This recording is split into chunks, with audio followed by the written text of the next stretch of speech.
यत्र योगेश्वर कृष्णो यत्र पार्थो धनुर्धरः तत्र श्री विजयोद्भूति ध्रुवा నీతిర్మతిర్మమ.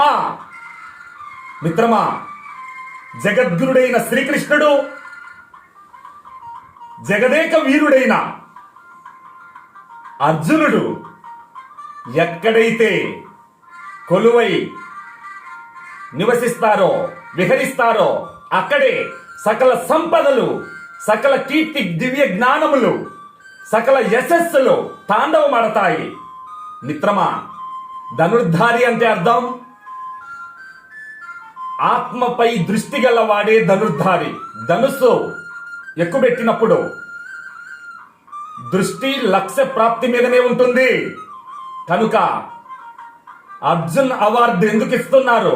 అర్జునుడు స్వర్గం పోయిన ఊర్వశిని కళ్ళార కూడా చూడకుండా తన యొక్క మానవత్వం యొక్క వైభవాన్ని స్వర్గంలో దండోరగొట్టొచ్చిన ధనంజయుడు మన మానవుడే రా తిక్కన్న. ఎలాంటి మహానుభావుడో చూడు.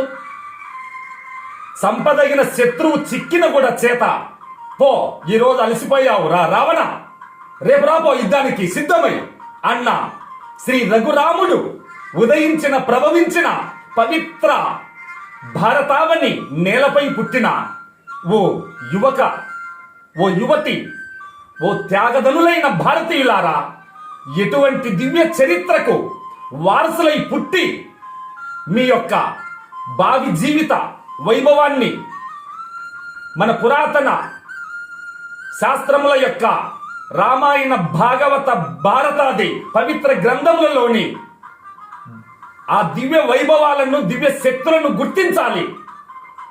చెక్కు చెదరని దృఢనిష్ట గల ధ్రువుడు విశ్వాసం అంటే తన ఇంటి కుక్కతో సమానంగా చిరునవ్వులతో స్వీకరించిన భక్త ప్రహ్లాదుడు.